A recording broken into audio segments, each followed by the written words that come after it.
മാമോദീസ ഉണ്ടാകുമ്പോൾ അത് ആ ആത്മീയത നിറഞ്ഞ ആയിട്ട് മാറ്റണം. Okay, comeback.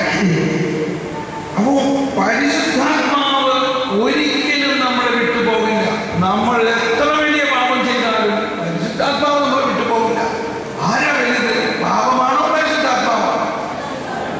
ഈയിടയ്ക്ക് പോക്ക്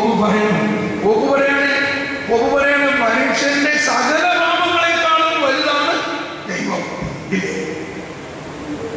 നമ്മൾ വിചാരിക്കുന്നത് പാപം ചെയ്തു കഴിയുമ്പോൾ ദൈവം നമ്മളിന്ന് പോകുന്നവരാണെങ്കിൽ എന്ത് ദൈവം നമ്മളുള്ളത്? പാപം നശ്വരമാണ്, ദൈവമോ അനശ്വരമാണ്. പാപം മർത്യമാണ്, ദൈവമോ അമർത്യമാണ്. ആർക്കാ ശക്തി? അപ്പോൾ ഇങ്ങനെ രണ്ടു മൂന്ന് കാര്യങ്ങൾ നമ്മുടെ ഉള്ളിൽ കൃത്യമാണ്. ഒരാൾ പാപിയാണ്, ശരിയാണ്, അവനായിക്കോട്ടെ. ഇത് നമ്മൾ എന്ത് ചെയ്യണം? നമ്മൾ അവന് വേണ്ടി പ്രാർത്ഥിക്കുമ്പോൾ കർത്താവിന്റെ കൃപാവരം അവനിലേക്ക് ഒഴുകുമ്പോൾ അവനുള്ള പാപം അപ്രത്യക്ഷമാകോ ഇല്ലയോ? ആണോ? കാരണം യേശുക്രിസ്തു വന്നിരിക്കുന്നത് ഈ പാപത്തെ അകറ്റാൻ വേണ്ടിയാണ്. ആ യേശുക്രിസ്തു അവരുടെ പാപം ഏറ്റെടുത്ത് കഴിഞ്ഞിരിക്കുന്നു. നമ്മളത് വിശ്വസിച്ചുകൊണ്ട് കർത്താവെ ആ വ്യക്തിയുടെ ആത്മാവിലേക്ക് അങ്ങയുടെ ആ പാപമോചനത്തിന്റെ കൃപാവരത്തിന്റെ ആ ദൈവനീതിയുടെ ഓരത്തുള്ളി ആ ആത്മാവിലേക്ക് കൊടുക്കണേ കർത്താവെ. അങ്ങനെ ആ ആത്മാവിനെ ആ പാപത്തിൽ നിന്നും മുറിച്ചു മാറ്റണേ എന്ന് വിശ്വസിച്ച് പ്രാർത്ഥിക്കുമ്പോൾ അത് മാറും. യേശു എന്ന നാമത്തിന്റെ അർത്ഥം എന്താണ്? ദൈവം രക്ഷിക്കുന്നു. എല്ലാവരും അത് പറഞ്ഞേ, ദൈവം രക്ഷിക്കുന്നു. മനുഷ്യനെ സ്വയം രക്ഷിക്കുക സാധ്യമല്ല. ഇനി വീണ്ടും 1989 പരിശുദ്ധാത്മാവിന്റെ കൃപാവരത്തിന്റെ പ്രഥമ പ്രവൃത്തി മാനസാന്തരമാണ്. സുവിശേഷത്തിന്റെ ആരംഭത്തിൽ മാനസാന്തരപ്പെടുവിൻ എന്തെന്നാൽ സ്വർഗരാജ്യം സമീപിച്ചിരിക്കുന്നു എന്ന യേശുവിന്റെ സന്ദേശം അനുസരിച്ചുള്ള നീതീകരണത്തെ സാക്ഷാത്കരിക്കുന്നതാണത്. കൃപാവരത്താൽ പ്രചോദിക്കപ്പെടുന്ന മനുഷ്യൻ ദൈവത്തിലേക്ക് തിരിയുകയും പാപത്തിൽ നിന്ന് അകലുകയും ചെയ്യുന്നു. മാനസാന്തരം എന്ന് പറഞ്ഞാൽ എന്താ? കൃപാവരത്താൽ പ്രചോദിക്കപ്പെടുന്ന മനുഷ്യൻ ദൈവത്തിലേക്ക് തിരിയുകയും പാപത്തിൽ നിന്ന് അകലുകയും. ഇതൊരു സിമിൾട്ടേനിയസ് ഓപ്പറേഷൻ. ഒരേ സമയം ദൈവത്തിലേക്ക് തിരിയുമ്പോൾ എന്ത് സംഭവിക്കുന്നു? ദൈവം അവന്റെ പാപത്തെ ഏറ്റെടുത്തതിന്റെ യോഗ്യത മുഴുവനും അവനിലേക്ക് കൊണ്ടുവന്നു. അങ്ങനെ ഉന്നതത്തിൽ നിന്ന് മാപ്പും നീതീകരണവും സ്വീകരിക്കുന്നു. നീതീകരണം പാപങ്ങളുടെ പൊറുതി മാത്രമല്ല, ആന്തരിക മനുഷ്യന്റെ വിശുദ്ധീകരണവും നവീകരണവും കൂടിയാണ്. ഇനി 990 നീതീകരണം ദൈവത്തിന്റെ സ്നേഹത്തിന് വിരുദ്ധമായിട്ടുള്ള പാപത്തിൽ നിന്നും മനുഷ്യനെ വിട്ടുവയ്ക്കുന്നു. അവന്റെ ഹൃദയത്തെ പാപത്തിൽ നിന്നും ശുദ്ധീകരിക്കുന്നു. ദൈവത്തിന്റെ കാരുണ്യം മുൻകൈയെടുത്ത് മാപ്പ് നൽകുന്നു. That's a very important point. ആര് മുൻകൈയെടുക്കുന്നു? ദൈവത്തിന്റെ കാരുണ്യം മുൻകൈയെടുക്കുന്നു. Initiative, God's own initiative. ദൈവത്തിന്റെ കാരുണ്യം മുൻകൈയെടുത്തുകൊണ്ട് എന്റെ മുഖത്തൊരു തലവണ അനുഭവമാണ് പരിശുദ്ധാത്മാവ്. ഇത് പറയുന്നത് പരിശുദ്ധാത്മാവിന് ഭയങ്കര ഇഷ്ടമാണ്. ദൈവത്തിന്റെ കാരുണ്യം മുൻകൈയെടുത്ത് മാപ്പ് നൽകുന്നു. നീതീകരണം അതിനെ പിന്തുടരുന്നു. അത് മനുഷ്യനെ ദൈവത്തോട് അനുരഞ്ജിപ്പിക്കുകയും പാപത്തിന്റെ അടിമത്വത്തിൽ നിന്ന് മോചിപ്പിക്കുകയും സൗഖ്യപ്പെടുത്തുകയും ചെയ്യും. ഇനി നീതീകരണം അതേസമയം യേശുക്രിസ്തുവിനുള്ള വിശ്വാസത്തിലൂടെ ദൈവത്തിന്റെ നീതിയുടെ സ്വീകരണമാണ്. നീതി എന്നതിന് ദൈവസ്നേഹത്തിന്റെ ആർജവത്വം എന്നാണ് ഇവിടെ അർത്ഥം. ദൈവസ്നേഹത്തിന്റെ ഏറ്റവും പരമോന്നതമായ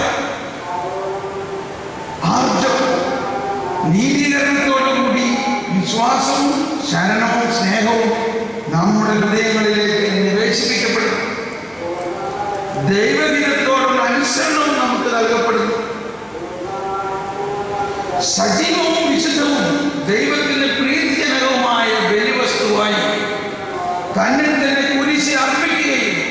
ഇവിടെയാണ് ഇതിൻ്റെ കൃത്യമായ ഡെഫിനിഷൻ. 1992 തൻ്റെ രക്തം എല്ലാ മനുഷ്യരുടെയും പാപപരിഹാരത്തിനുള്ള ഉപകരണമാകുകയും ചെയ്തു. യേശുവിൻ്റെ രക്തം എല്ലാ മനുഷ്യരുടെയും പാപപരിഹാരത്തിനുള്ള ഇൻസ്ട്രുമെന്റ്, ഉപകരണം.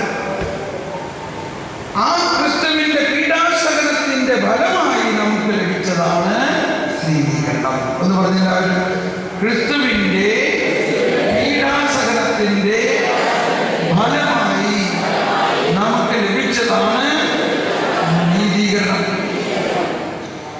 വിശ്വാസത്തിന്റെ കൂദാശയായ മാമോദീസായിലൂടെ നീതീകരണം നൽകപ്പെടുന്നു. തന്റെ കാരുണ്യത്തിന്റെ ശക്തിയാൽ നമ്മെ ആന്തരികമായി നീതിയുള്ളവരാക്കി തീർക്കുന്നു. ദൈവത്തിന്റെ നീതിയോട് അത് നമ്മെ അനുരൂപപ്പെടുത്തുന്നു. അതിന്റെ ലക്ഷ്യം ദൈവത്തിന്റെയും ക്രിസ്തുവിന്റെയും മഹത്വവും നിത്യജീവനുമാകുന്ന ദാനമാണ്. യേശുക്രിസ്തുവിൽ പ്രകടമാക്കപ്പെട്ടതും പരിശുദ്ധാത്മാവിലൂടെ നൽകപ്പെട്ടതുമായ ദൈവസ്നേഹത്തിന്റെ ഏറ്റവും ശ്രേഷ്ഠമായ പ്രവൃത്തിയാണ് നീതീകരണം. The most excellent work of God's love.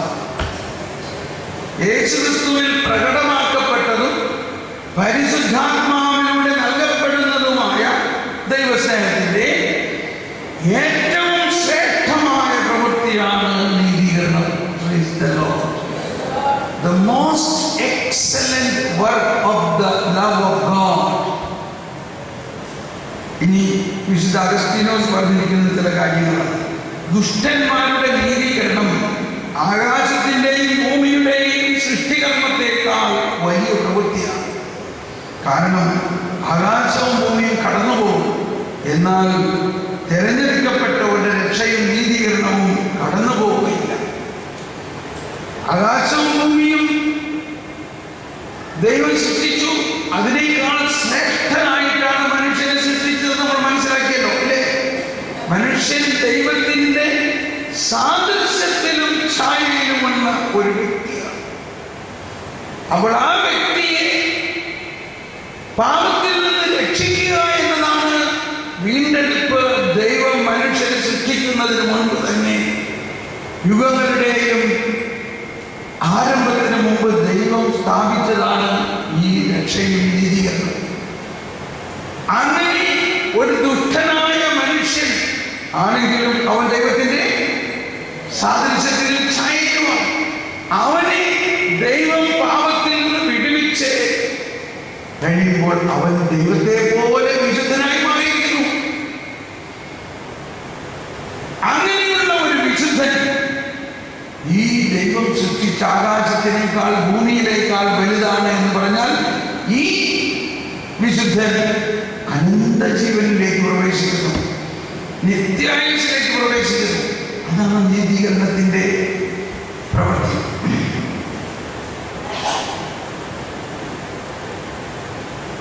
വിശുദ്ധ അഗസ്തീനോസിന്റെ അഭിപ്രായം, പാപികളുടെ നീതീകരണം നീതിയിലുള്ള മാലാഖമാരുടെ സൃഷ്ടിയെയും അതിശയിക്കുന്നു. കാരണം അത് കൂടുതൽ വലിയ കാരുണ്യത്തിന് സാക്ഷ്യം നൽകുന്നു എന്ന് അദ്ദേഹം അഭിപ്രായപ്പെടുന്നു. ഇനി കൃപയെക്കുറിച്ച്, നമ്മുടെ നീതീകരണം ദൈവത്തിന്റെ കൃപയിൽ നിന്ന് വരുന്നു.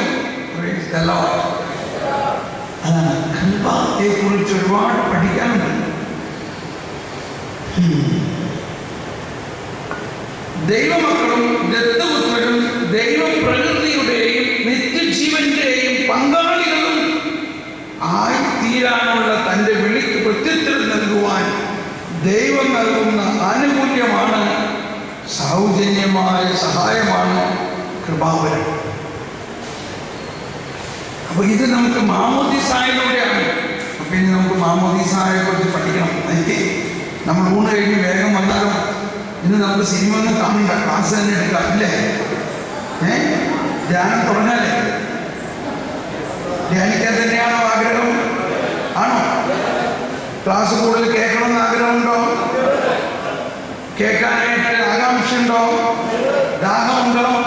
എത്ര പേര് ഉള്ളവരൊന്ന് കൈകൊട്ടി കാണിച്ച്